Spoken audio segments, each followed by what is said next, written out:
Hey guys, what's going on? It's Dan Giesing and welcome to another Star Citizen opinion video. And this video is all about the Star Citizen 4th annual anniversary live stream. And it's crazy to think that Star Citizen has been in development for 4 years, but there was a lot that came out today, even more so than I felt than CitizenCon. I felt like the roles were kind of switched. More interesting things came out during this live stream, this anniversary live stream, than actually CitizenCon, which was just a month or so ago. So this is kind of going to be the too long didn't watch version of it, and the highlights, or the top 5 highlights of what I saw from the Star Citizen anniversary live stream. So let's get right into it. One of the first things they kicked it up right off with was the exploration or the unveiling or the more details about 3 capital ships, the Idris, the Javelin, and the Bengal. And they went into depth about a little bit more about behind the scenes, and you got a chance to look at some of the progress because we haven't seen a lot on the capital ships except for a Bengal video that was released a few months ago. So it was cool to see all the depth and to see how far everything's come and to see where they place the value within the Star Citizen universe on these capital ships and how many resources and people are devoted into creating these massive ships. And one of the interesting things, of course, is they are going to be selling 2 of these 3 ships. So they're currently selling the Idris and the Javelin. Chris Roberts mentioned 2 or 3 times during the live stream they will never be selling the Bengal, which is the largest of all ships. But what they're doing, they're releasing during 4 different times 50 javelins at a time, so a total of 200 javelins for sale at 3,000 a pop, or I believe it's if you're a subscriber or a Empyrean, or if you donate monthly, it's $2,700. And you can buy, there's 150 Idrises being sold per day, and that's it. So I think that's going to be a total of 600 Idrises or Idri for $1,300 each at the discount, and I believe the regular price is $1,500 if you're not a subscriber. It's hard for me to tell exactly what the retail or non-subscriber price is. I just know when I log in, I get a discounted price because I contribute $10 a month to the development of Star Citizen. So that's really interesting to me because within probably, if I had to guess, the first 20 minutes, the first 50 javelins were sold out. That's a lot of money to be gone just like that for Star Citizen development. And to me, that just speaks to how hyped people are and how many people believe in this project. And it never amazes me, or I guess it does amaze me, how many haters there are in Star Citizen. And when there's footage like this released and these live streams that are and these events that are created, it just baffles me how people think that this game is going to fail. And with Chris Roberts at the helm, I say this in a lot of the videos, I just don't see how it's ever going to fail. He's so driven. He has so many resources at his disposal, and he's got such a vibrant community that's willing to back his dream, which essentially is everyone's collective vision of what we want this game to be and want to play.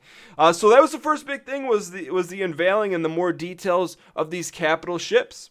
So the second most exciting thing that came out of the 4th anniversary live stream was the introduction of the concept ship, the Aegis Prowler, which is a Ta'veren ship. The Ta'veren are the second alien race that we're being introduced to in the Star Citizen universe. We don't know a ton about it, but throughout the live stream, they revealed to us that it is the Star Citizen avian race, or the bird type race. And you can kind of see the influence in the ship. The designer of the concept ship called them blades, but some people refer to those things sticking out as feathers, which actually serve a purpose because this Prowler is a drop ship, and think of it kind of like a helicopter. It's got the reverse vertical thrusters, much like the Cutlass, but you see on the sides there's a few bays on each side. I believe there's 4 bays on each side for soldiers or drop ships, to be dropped out of. And one of the unique things about this ship is it has an internal shield, much like you see on the Idris, where you've seen videos of ships taking off of the Idris through that kind of blue bubble, and that protects the ships from the inside out. Same thing, it's the same concept with this. When the dropship lands, the Prowler lands, and the soldiers run out, they're protected from the inside out until they exit the ship. Another interesting thing they mentioned about this ship is that the front end of the ship, where you normally see the cockpit, you'd see glass on a typical, any of the other spaceships we've seen thus far in Star Citizen, it has one-way glass, so it looks kind of like it's armored all the way throughout from the outside in, but from the inside out you could see, which is a unique take on the concept, and maybe give us a little more insight into perhaps the armor or the armament style of the Taveran. So the Aegis Prowler is on sale right now. It's a concept ship, so it's probably a ways away from being playable. They haven't released any, when they expect to see this. And during the during the CitizenCon live stream, it wasn't even on any of the release dates. But nonetheless, it's an exciting ship because it brings a new feel and a new style of ship to the Star Citizen universe. And coming in third, although they're in no particular order because this is probably my favorite thing to come out of the live stream, is customizable ships and ship colors. What you're seeing right here is they did release a few new variants on a few of the older ships like the Saber, the Gladius, and the Hornet. So they've updated with some additional variants. There's nothing changed outside of the color and the scheme on the outside and the loadout. So none of the new variants have any additional, special equipment or special materials or special upgrades.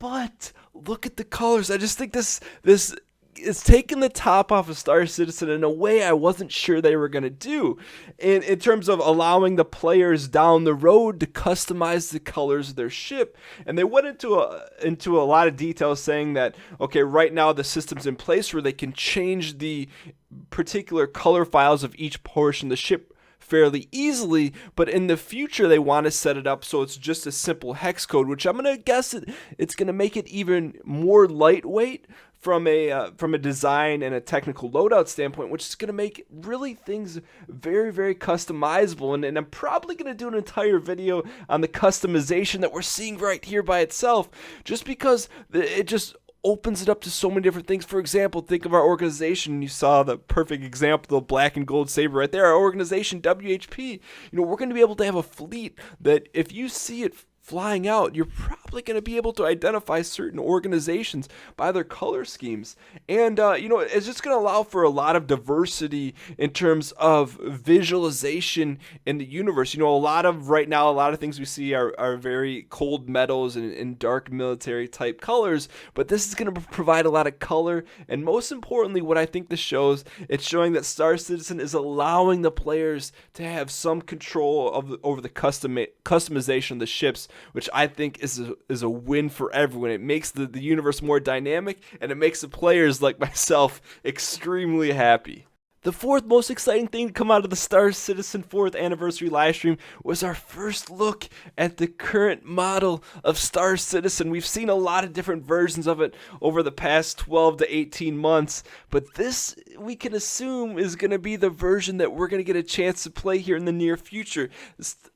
CIG has also released the rough schedule of when we can expect to see Star Marine in 2.6 be launched. There's a tentative date of around December 8th, give or take, which is about 3 weeks from now if you're watching this video live. But it was exciting to see actual live matches of Star Marine being played. They played, I believe, 3 full matches in a 4v4 setting.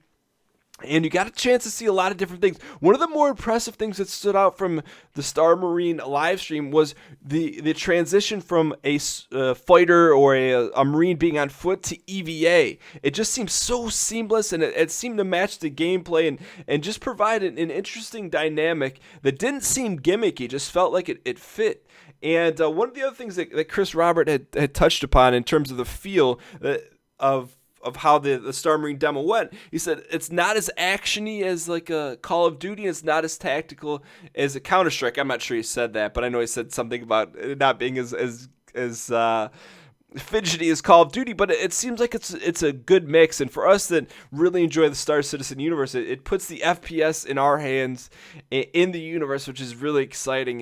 We got a chance to see a few grenades being tossed. We had a chance to see some terminals being hacked. It was a nice taste to see, hey, look, you haven't seen anything out of Star Marine, but there's a lot to be seen, and it made me that much more excited to check out Star Marine. I'm going to do a video upcoming a little more in depth about what exactly we saw, but I felt it would be remiss. There was a grenade chuck if we didn't get a chance to bring it up, saying it was one of the top 5 things that we saw from the Star Citizen 4th anniversary live stream. And the fifth and final, most exciting thing to come from the 4th anniversary live stream is the Star Citizen ship sale. And they're doing it in a little bit different way. They've kind of put an interesting marketing twist on it. Is they're doing it like a ship expo, where every day of the sale, which is going on for 9 days, is represented by a different manufacturer. So day 1 is basically going to be the Aegis Prowler. Day 2 is the RSI. Day 3 is Drake. Day 4 is Misk. Day 5 is Anvil. Day 6 is Origin. Day 7 is exotic manufacturers. Maybe we'll see the Banu Merchantman available for sale again.